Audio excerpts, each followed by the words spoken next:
Harry Campbell, the Rideshare guy, did a series of interviews, or at least he did one big interview, and he broke it down into individual little videos. He didn't ask light questions, right? He asked the big questions about safety, about earnings. This particular is one about safety. Now, safety is probably like my number one issue that I talk about on my channel, safety and earnings, right?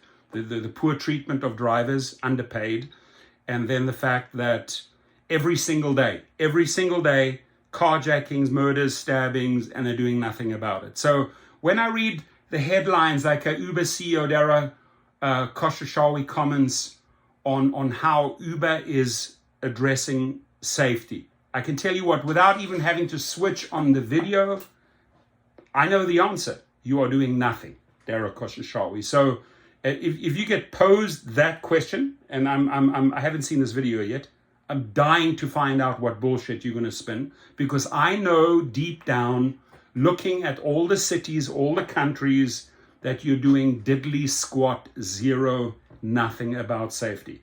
And you have 100 ways you can make this platform tighter. There's 100 ways you can address safety. I'm sure he's going to bring up a few, right? Haven't heard the video yet. But let me stop right there. Let's jump in. It's like, we go through all this, passengers don't have to do anything. I don't know, maybe a background check on every single rider who gets in. Okay, stop right there. And then we know what he's addressing, right? We have to go through all of this. What do we have to go through? Oh, so you're submitting your ID, your photo, your face, vigorous background check, and 9 out of 10 drivers green lighted, off you go, right? You're fine. No criminal background checks, right? You haven't had any murders, you haven't done any stabbings or murders or stolen or committed crimes. You're good to go. Go drive on our platform, right? But God forbid you'd have to spend the $5-6 with checker, right? And do the same on the rider. God forbid, right? They wouldn't spend that money, because the bottom line is that probably 20% of your clients, your riders, would drop out. Who would drop out? Those are the people that murder, stab, and carjacking. But Dara Khosrowshahi, in my eyes, and I've proven it over and over again, and the news, the daily news proves it over and over and over again, they're perfectly fine with letting thugs and criminals on the platform, right? By the way, Airbnb does run a background check against an individual before they place them. When I'm traveling throughout Europe and I had several Airbnbs, they check my background. If I'm sort of some criminal that have stolen, have gone to prison, do you think they're going to put me in some luxury apartment or luxury house? No, hell no, because they'd be scared I'd steal the TV, or I'd walk out with a fridge, or clear out the whole house, right? So at least the company Airbnb understands, right? It works both ways. Let's check out the owner who has the house. Let's check out the person who is trying to rent or stay in the house. Uber CEO Dara Khosrowshahi, you have to, if you want this daily news to continue, carry on down your path, right? But you fail to address safety. And let's see how he answers this one. Your car is asking too much, but is it too much to ask some of them to verify an ID, to use a real name when they get into your car, or the rides must be under the account holder? Because it's sort of like the wild, wild west right now when it comes to, those things for passengers. And I think all of those factors are factors that we're looking at. And I'll give you one example, which is, all of those factors are fucking factors that you have been looking at for years and you've done shit about them, right? This is what pisses me off. It's the standard go-to line. Right? It's sort of what he thinks like, oh, I'm going to give the most diplomatic. It's not even an answer, right? You're just talking shit out your ass, right?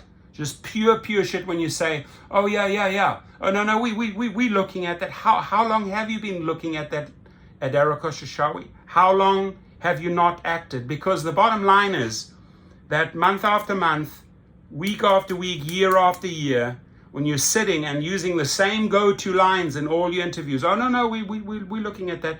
People are dying. That's reality. People are dying. Family members have lost fathers, mothers, sons, daughters, right? Just let this sink in. And Dara Khosrowshahi, you have a wife, right? I don't understand that this chick, whoever you're married to, remains married to such a weak individual like you, because you're just incapable of doing something right, or you're incapable of addressing things. You're incapable of speaking the truth, right? The truth is very, very, very important here on the issue of safety, because you could be saving lives, but you don't want to, because you will take $1 from a pimp and a hoe, a murderer, a carjacker, a pedophile. You will take $1 from everyone. That is in your DNA. That is how you roll. Safety means shit to you, right? So I had to stop and say that and get that, because I say it again and again and again. And I hope someone conveys this video, right? You're basically lying straight up front to him, who's a friend, to your audience, the drivers, and to the riders. You're straight up lying. And you don't just do it once. You do it over and over and over again. If you're not using a credit card that's verified, or you're using, for example, a gift card, right? Mm-hmm. We will now actually force you to show ID. We will now. When is now? You've spoken about these. We have brought up these gift cards, the credit card issue, year after year after year. People have died every single week. We are now, right today now. So now should be right now. We should see, this interview was a few weeks ago. We should see the changes right now, right? No, we haven't seen the changes. It hasn't been implemented. It wasn't implemented. And that is where I would hold him responsible. I'd say, Dara, you have told us the same lie over and over and over and fucking over again. You will do it now. You will address it. You've never addressed it. And your hands are soaked in blood. Soaked. Right? You see how he's holding his hands? He should be holding 2 jars full of blood, right? Because that's reality, folks. He's doing nothing. Because we want to make sure we know what that person is. So we are absolutely kind of looking at situations that have an increased probability of something happening, of being less safe for the driver. So, kind of doesn't cut it. Oh, I kind of tried to take care of the driver, but he died because we didn't take care. Well, I kind of try to address gift cards and the fact that we don't have ID verification photos. We kind of tried to do that, but we didn't. And hence your husband and your wife died. When, Dara Khosrowshahi, are you going to pull the fucking head out of your ass and address safety? Right? When? Just answer me that. When? Simple question. When are you going to do it? He just said, oh, we are now and we kinda. Right? You got to read between the lines, folks. You got to hop on him when he says kinda. Kinda, Dara? You just said kinda. Kinda is not an answer. It's like maybe. Maybe it'll rain tomorrow. Maybe the sun comes out. Right? So now means now. On my clock, you've said now years ago. Years have gone by. Pandemic's gone by. And you're using the word now again. You're doing nothing. Absolutely nothing.